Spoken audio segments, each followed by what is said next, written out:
Hello friends, नमस्कार। मेरा नाम विवेक मौर्य और आप देख रहे हैं संडे जीनियस मोटिवेशन मंत्र।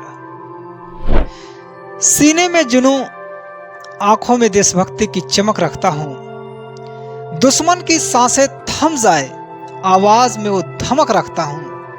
मुझे तन चाहिए ना धन चाहिए, बस अमन से भरा यह वतन चाहिए। मैं रहूं या ना रहूं, ये वादा है मेरा तुझसे। मेरे बाद वतन पर मरने वालों का सैलाब आएगा।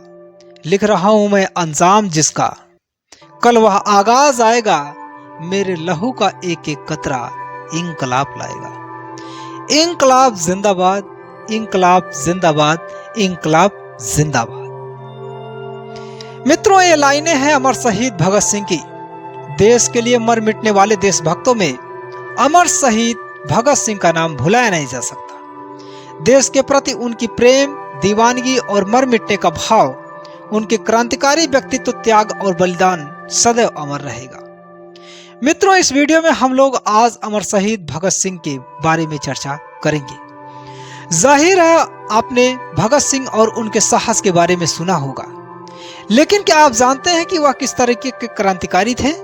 उन्हें किस बात ने प्रेरित किया? महात्मा गांधी ने भगत सिंह का समर्थन क्यों नहीं किया? इन सभी सवालों के जवाब आप इस वीडियो में देख सकते हैं। हम सभी जानते हैं कि भगत सिंह एक करिश्माई क्रांतिकारी और स्वतंत्रता संग्राम सेनानी थे, जो भारत में अंग्रेजों के खिलाफ लड़ाई में अपने साहस के लिए जाने जाते थे। भारतीय स्वतंत्रता आंदोलन में उनकी गतिविधियों के लिए उन्हें 23 साल की उम्र में ही अंग्रेजों ने फांसी पर चढ़ा दिया। भगत सिंह का प्रारंभिक जीवन। भगत सिंह का जन्म 27 सितंबर 1907 को पश्चिम पंजाब के लायलपुर में हुआ था। मित्रों, लायलपुर अब पाकिस्तान के क्षेत्र में आता है। उन्होंने लाहौर स्थित दयानंद एंग्लो वैदिक हाई स्कूल में शिक्षा प्राप्त की। हिंदू धर्म के सुधार संप्रदाय आर्य समाज ने इस स्कूल का संचालन किया। भगत सिंह बहुत छोटी सी ही उम्र में स्वतंत्रता संग्राम की ओर आकर्षित हो गए, क्योंकि उनके परिवार के सदस्य भी भारतीय स्वतंत्रता आंदोलन में सक्रिय रूप से शामिल थे।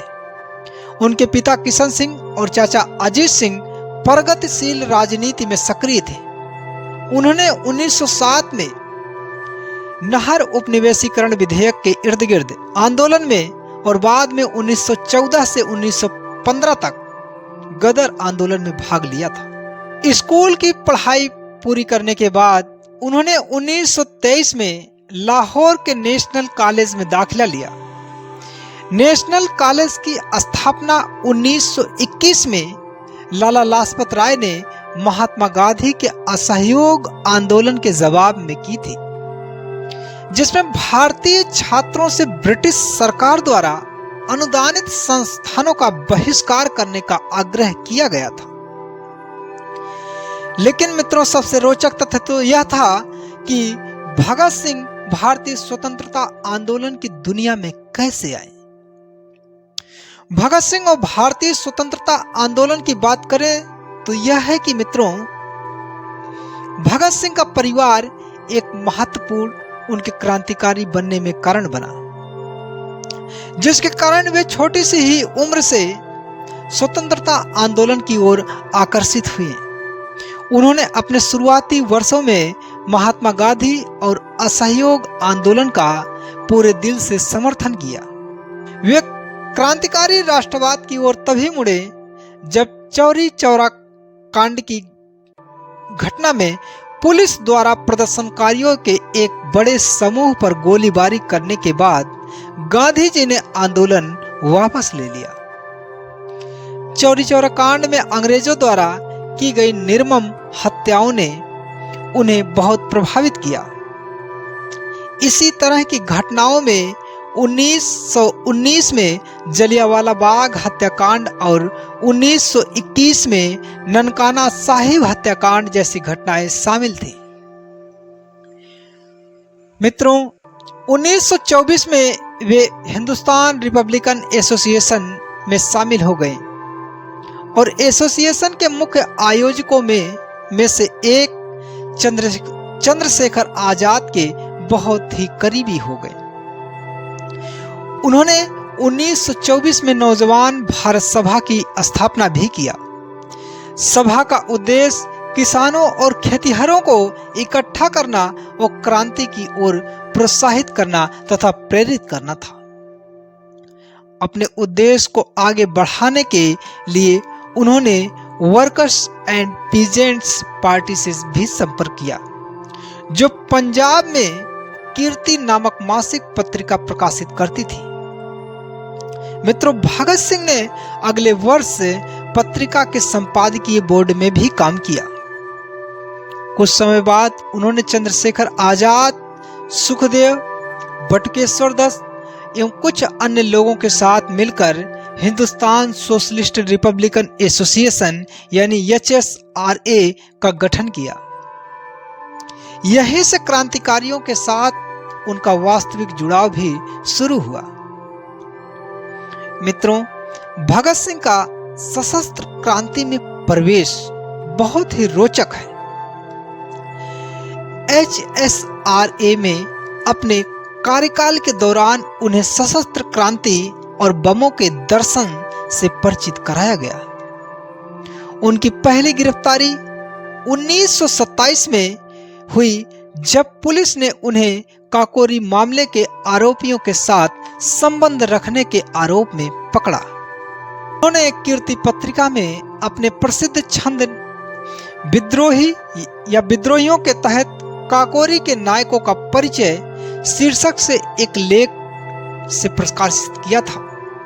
उनके लेखन ने पूरे देश में सनसनी मचा दी थी, जिसके कारण उन्हें गिरफ्तार कर लिया गया। काकोरी कांड हिंदुस्तान रिपब्लिकन एसोसिएशन द्वारा आयोजित एक ट्रेन डकैती थी। भगत सिंह लाहौर षड्यंत्र में भी सक्रिय रूप से शामिल थे। जानते हैं क्या हुआ था? 1928 में लाहौर में साइमन कमीशन के खिलाफ एक विरोध प्रदर्शन के दौरान पुलिस अधीक्षक जेम्स स्कॉट के आदेश पर लाठीचार्ज में लाला लाजपत राय गंभीर रूप से घायल हो गए थे। बाद में चोटों के कारण उनकी मृत्यु हो गई। अपने प्रिय नेता की मृत्यु से बेहद दुखी भगत सिंह और उनके साथियों ने अपने प्रिय नेता लाला लाजपत राय की मौत का बदला लेने का फैसला किया। हालांकि हत्या के प्रयास के दौरान उनसे एक गलती हो गई और उन्होंने एक अन्य पुलिस अधिकारी जेपी सैंडर्स की हत्या कर दी, जिसके कारण आंदोलन में कई मुकदमे चले और इसे लाहौर षड्यंत्र केस का नाम दिया गया। घटना के बाद भगत सिंह और उनके दोस्त गिरफ्तारी से बचने के लिए लाहौर से भाग गए और पुलिस से छिप गए। महात्मा गांधी ने भगत सिंह के कार्यों को अस्वीकार कर दिया।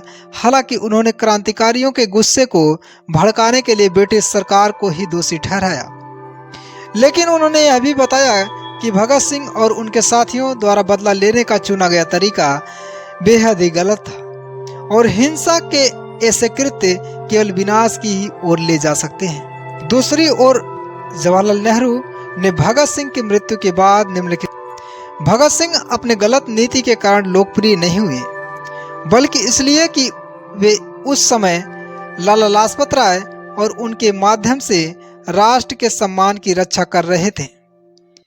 वे एक प्रतीक बन गए, कृत्य भुला दिया गया प्रतीक बना रहा और कुछ ही महीनों में पंजाब का प्रत्येक शहर और गांव, कुछ हद तक शेष उत्तर भारत में भी उनका नाम गूंजने लगा।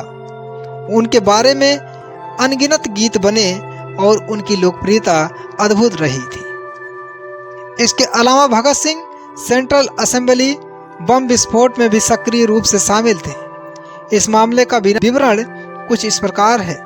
8 अप्रैल 1929 को भगत सिंह और उनके करीबी सहयोगी बटुकेश्वर दत्त ने दिल्ली की सेंट्रल असेंबली में बम फेंका। कुख्यात साइमन कमीशन के प्रमुख सर जॉन साइमन असेंबली में मौजूद थे। सेनानियों ने आगंतुक दीर्घाओं से लाल पर्चे भी गिराए, जिन पर हिंदुस्तान सोशलिस्ट रिपब्लिकन आर्मी की ओर से संदेश लिखा था। बहरों को सुनाने के लिए तेज आवाज की जरूरत होती है। घटना के बाद दोनों क्रांतिकारियों ने आत्मसमर्पण कर दिया। वे बहरों को सुनाना चाहते थे और सरकार को चेतावनी देना चाहते थे। वह अपने तौर तरीके बदले। विरोधी प्रदर्शन के दौरान उन्होंने इंकलाब जिंदाबाद का नारा भी लगाया, जो युवाओं और अन्य स्वतंत्रता सेनानियों के बीच एक प्रसिद्ध नारा था। इस समय तक भगत सिंह का नाम जेबी सैंडर्स की हत्या से भी जुड़ चुका था और भगत सिंह तथा बटुकेश्वर दत्त दोनों को आजीवन कारावास की सजा हो गई थी। पुलिस सैंडर्स की हत्या और असेंबली बम विस्फोट मामले में भगत सिंह पर मुकदमा 1929 में शुरू हुआ। युवा क्रांतिकारियों के खिलाफ मुकदमा चलाया गया और उसके बाद भगत सिंह, सुखदेव और राजगुरु को मौत की सजा सुनाई गई। इन तीनों को 24 मार्च 1931 को फांसी देने का आदेश दिया गया। हालांकि सरकार ने सजा को पहले ही टाल दिया। फांसी के बाद उनके पार्थिव शरीर का गुप्त तरीके से अंतिम संस्कार कर दिया गया। भगत सिंह, सुखदेव और राजगुरु को फांसी की सजा कराची में कांग्रेस पार्टी के वार्षिक अधिवेशन की पूर्व संध्या पर दी गई और प्रेस ने इस घटना की व्यापक रिपोर्टिंग की। महात्मा गांधी को गुस्साए युवाओं के काले झंडों का सामना भी करना पड़ा था। मित्रों, भगत सिंह की मृत्यु के बाद हर साल 23 मार्च को स्वतंत्रता सेनानियों भगत सिंह, सुखदेव थापर और शिवराम राजगुरु को श्रद्धांजलि देने के लिए शहीद दिवस मनाया जाता है।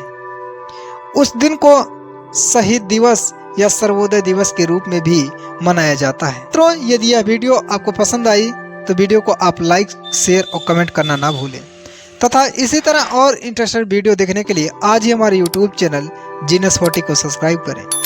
मिलते हैं कल एक दूसरी वीडियो में, तब तक के लिए धन्यवाद। नमस्कार, जय हिंद।